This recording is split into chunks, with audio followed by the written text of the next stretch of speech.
When we think of trauma, most people picture emotional pain or distress. But did you know trauma reshapes the very structure of our brain and body? It's not just something we feel, it's something we kind of become. Our brain, like a well-tuned instrument, can be thrown out of harmony when trauma strikes, leading to lasting imbalances. Hi, I'm Lauren Rose, your inner work guide here at Inner Alchemy Alcove, where we explore healing and self-discovery together. In this video, we'll uncover how trauma affects certain parts of the brain, how early attachment trauma reshapes our emotional world, and how healing is possible. By the end, you'll also learn a simple somatic practice to help reconnect you with your body and begin restoring inner balance. So make sure you watch to the end. And for now, go and grab yourself a drink or your favorite snack. And when you're ready, let's begin.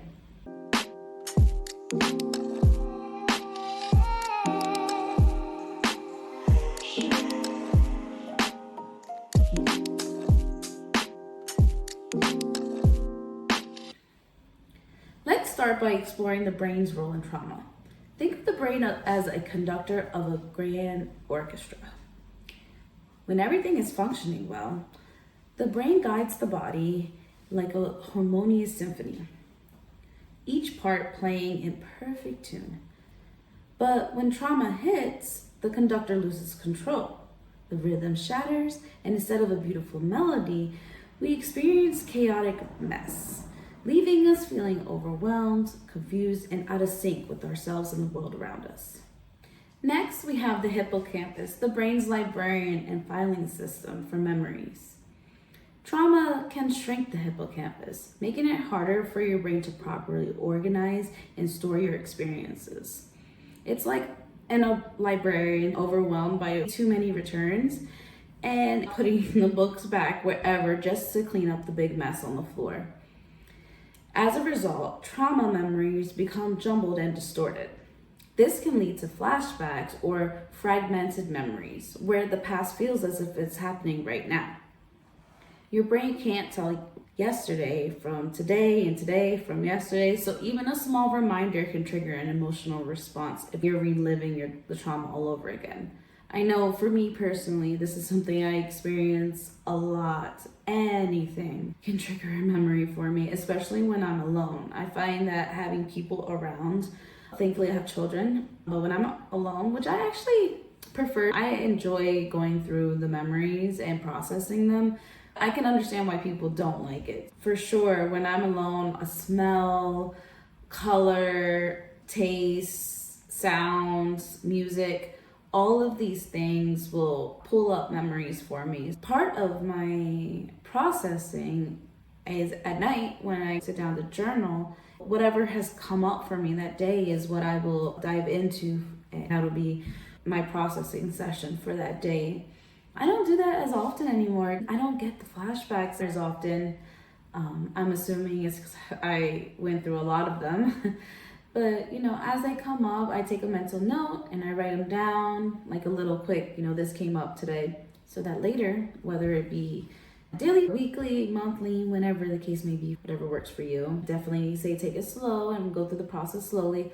Sit with that trigger, that memory, and see what's bringing up for you. Now, let's talk about the prefrontal cortex. I mentioned it a lot in the last video. It's the rational part of your brain, like the CEO of a company. It helps you make decisions and plan. During trauma, the prefrontal cortex actually shuts down because it's not considered an essential part of the system. It's considered an excess function. So it's one of the first things that gets shut down. It's like driving in the middle of a storm and suddenly your GPS goes dark. I don't know if you've ever experienced like you just can't do normal tasks. I know for me when I was younger, I remember being really dysregulated and trying to punch in my mother's phone number and just not being able to press the numbers in the right way. Some people experience not being able to walk the right way, or they start stuttering.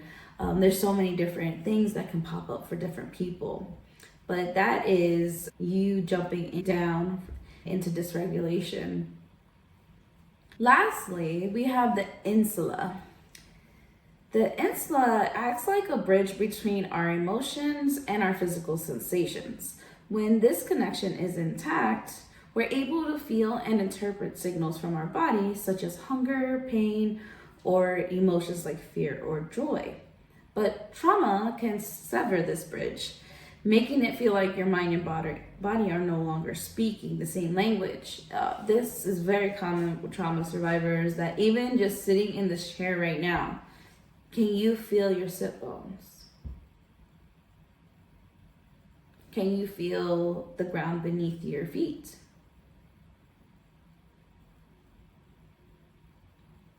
Are you able to feel your arms touching your body or your lap or wherever they're sitting?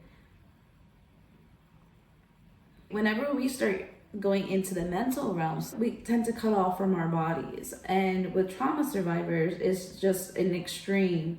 I believe it was in the last video, I talked about my kidney issues as a result of my trauma. This part of the brain, this disconnection, is the reason why. This is the more in-depth reason why. This disconnection is what often leads to dissociation. When we feel detached from our own bodies, like we're floating outside of ourselves, or even numb. If you've ever felt like something terrible is happening and you just feel nothing, you're just there, like everything is happening in slow motion. I personally believe this is my superpower. The fact that I am able to dissociate during a really stressful event actually makes me more productive, because I'm not freaking out like everybody else. I'm still doing what I have to do. And I feel like I'm able to do it even more efficiently. So as you can see, trauma doesn't just leave emotional scars. It rewires the very fabric of our brain and body. These are just a few of the key players in how trauma affects the brain, leading to everything from anxiety, flashbacks, to dissociation, feeling lost in our own bodies.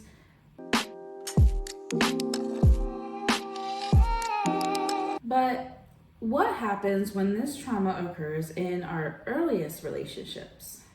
Think of early childhood as the foundation of a house.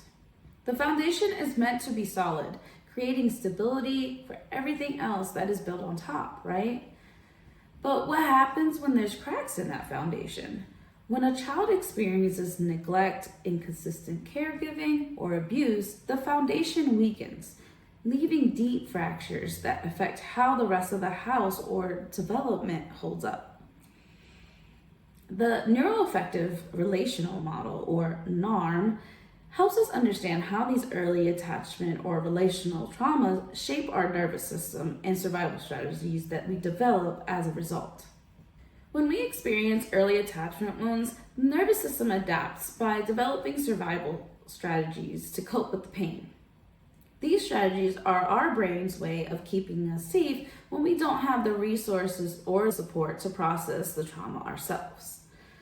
But what helps us survive as children can often later become the armor that weighs us down in adulthood. For instance, some people disconnect from their emotions through this dissociation, making it feel like they're watching their life from a distance.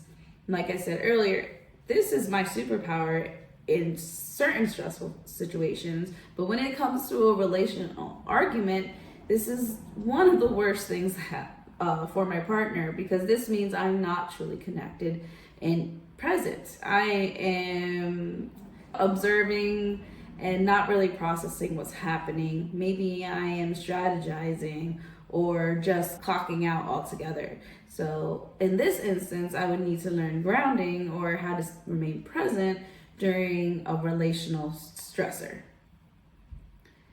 Others become hyper attuned to the needs of others and fall into patterns of people pleasing, neglecting their own needs to feel accepted and secure.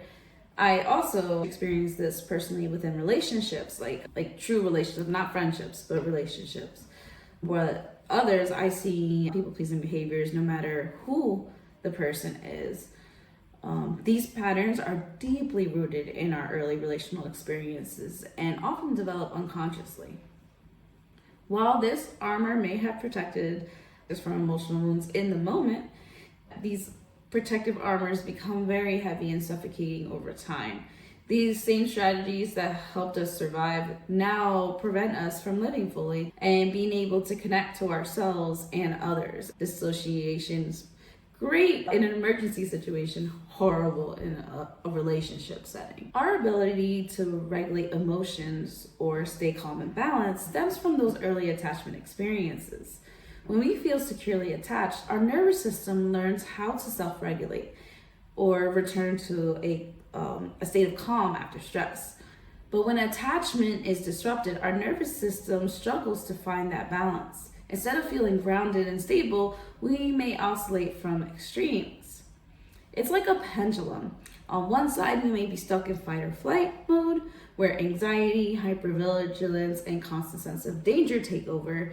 And then all the way on the other side, you might collapse into numbness or withdrawal, as if your body has completely given up trying to cope.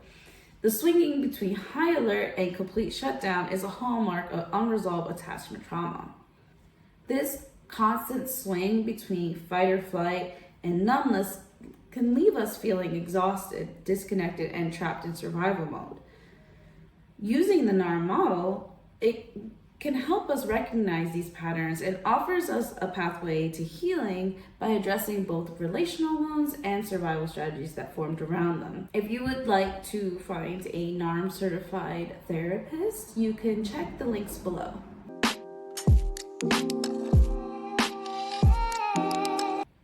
So as you can see, healing from trauma isn't just about changing the way we think. It's wild to me that people still tell trauma survivors that they just aren't thinking positively enough or you need to change their mindset. That is not what a trauma survivor actually needs. Maybe someone who isn't still processing the trauma. Trauma disrupts our ability to self-regulate on a deep level, as I explained here, leaving us either overwhelmed or disconnected from our emotions. I want to emphasize the importance of self-regulation. We have the power to retrain our nervous system and to find safety within.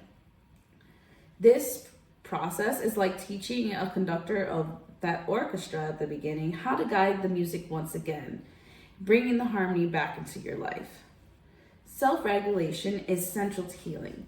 It's about gently guiding the nervous system out of survival mode and back into a state of balance. This doesn't mean we stop feeling emotions like fear or anger ever again, but it means we learn how to navigate these emotions without being overwhelmed by them, without shutting down, without feeling a need to fight, especially in arguments.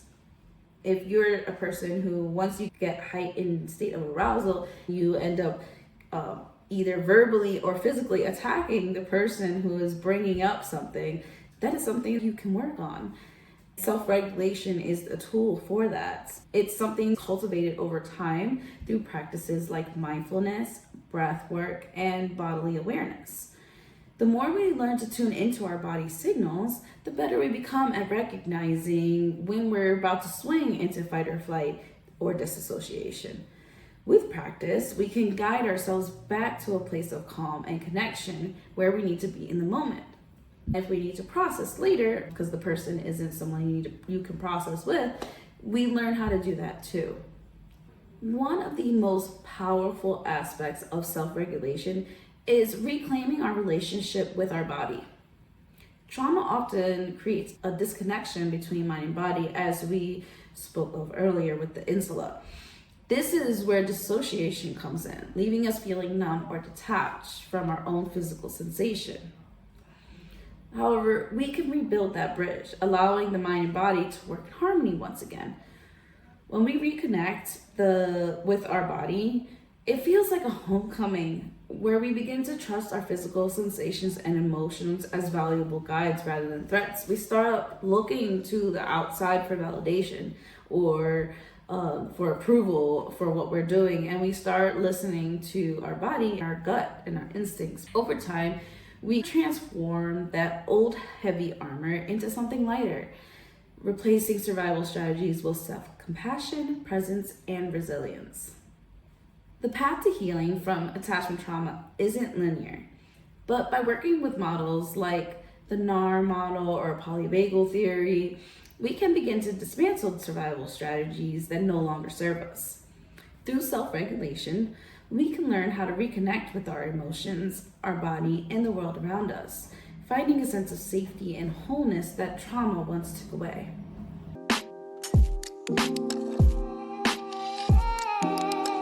Now, I would like to guide you through a practice that can help tune you into your body.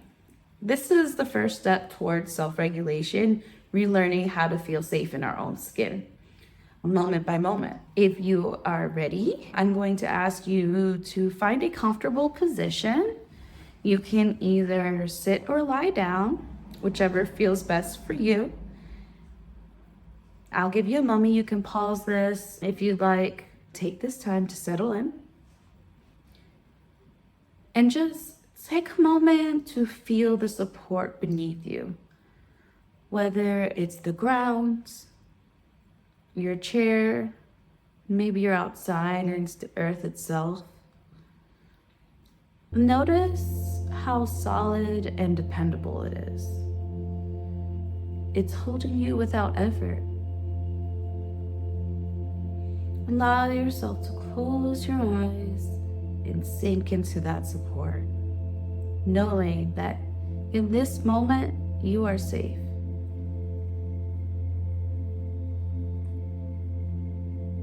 Now, bring your attention to your breath. We're just simply noticing it.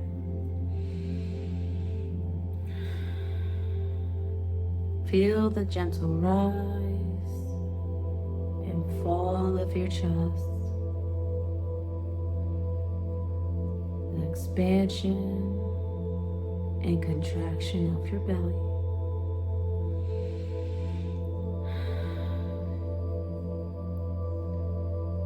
Imagine each inhale bringing in nourishment, and each exhale allowing you to release what is no longer serving you.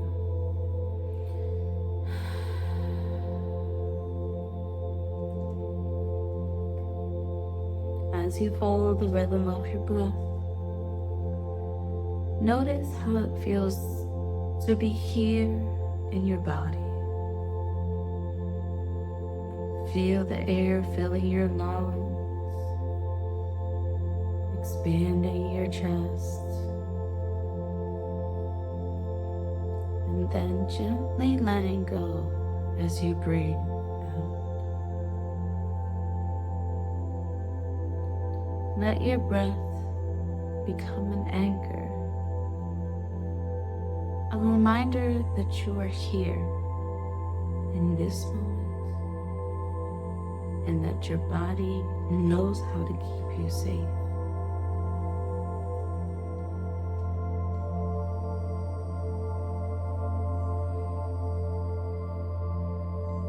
Now, let's gently scan the body for any areas of tension or tightness. Start at the top of your head and slowly work your way down, noticing if there's any discomfort, tension, or heaviness. You don't need to change anything, just bring awareness to these areas, acknowledging them without judgment. And once you've found a spot of tension, imagine it's like ice, holding onto fears, stress, or pain. With each exhale, I want you to visualize this tension beginning to soften. Just as ice melts into water, feel the warmth of your body slowly dissolving the tightness, allowing it to flow out of your body like water returning to earth. As you continue to breathe, allow this melting sensation to spread. With each breath, releasing layers of tension. First in your shoulders and in your chest, your abdomen,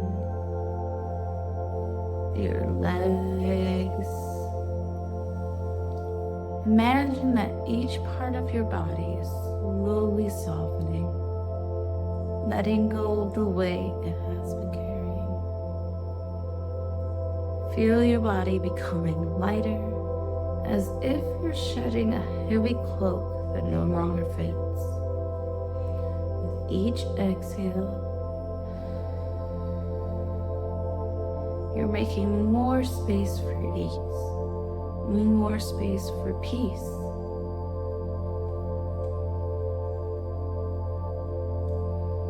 Bring your attention back to the sensation of the ground beneath you.